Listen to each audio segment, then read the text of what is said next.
This track, because there has been a subtle change in the track of this, which may mean that we're going to see more of an impact in part of the WLOX viewing area. First, we'll show you. I urge all citizens to put their own safety and the safety of their families first by moving to safe ground. He said, and this is coming from a lifelong resident, of course, Mayor Holloway of Biloxi.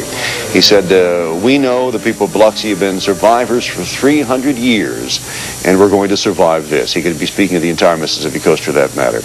The mayor said...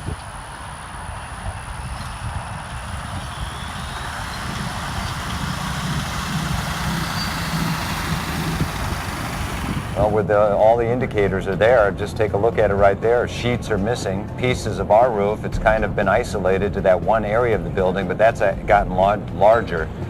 And judging by the sound that we're hearing, we're kind of... Okay. Oh, okay. Okay, it's time to go.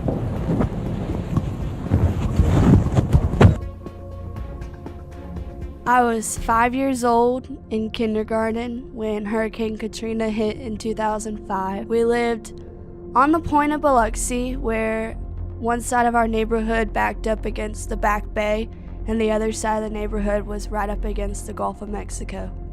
For some reason it stuck with me the day leading up to the hurricane and then the morning of.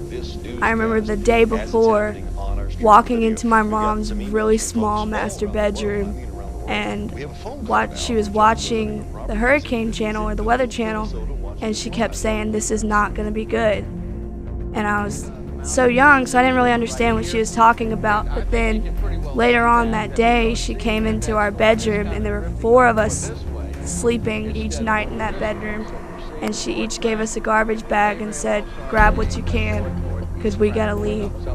And she had told us that my grandparents never evacuate for a hurricane. They never really leave because their houses always stayed still. But my grandparents called her and said, "Hey, we're leaving." And my mom completely freaked and said, "Okay, if they're leaving, it's really bad." So my grandparents pulled up to the house and took the garbage bag that my mom gave each of us and said, "We're leaving. Grab everything you can." I remember going back into my bedroom right before we left and grabbing my teddy bear, and I was like, this is the one thing that I know I want to keep. I grabbed it and we left, and I never went back to that house standing.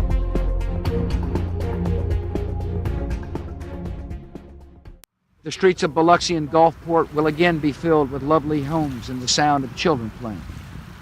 The churches of Alabama will have their broken steeples mended and their congregations whole. And here in New Orleans, the streetcars will once again rumble down St. Charles, and the passionate soul of a great city will return.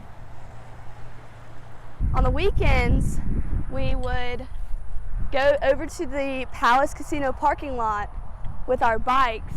We'd chase each other around the parking lot, chase each other around the streets, because at the plaza they had some fruit stands on the weekends, they had some markets. So we'd chase each other down to the market and ride in between the fruit stands. On special Saturdays, my dad would take me and my sisters down here and we'd fish, but we were all super young, so like we never caught anything. But just the fact that my dad loved the fish and I loved being down here, like we were this close to the water, was just something I'll never forget. Even at 5 years old, I didn't realize it then, but thinking back, it was so much fun. I work in Biloxi, so I drive by there, and where we used to live is now just an empty lot. Where there once used to be a bunch of houses, it's just everything is gone. And it brings me back to those days when the hurricane was finally over and there was nothing left. And it really hits home that now everything is so much better after the hurricane.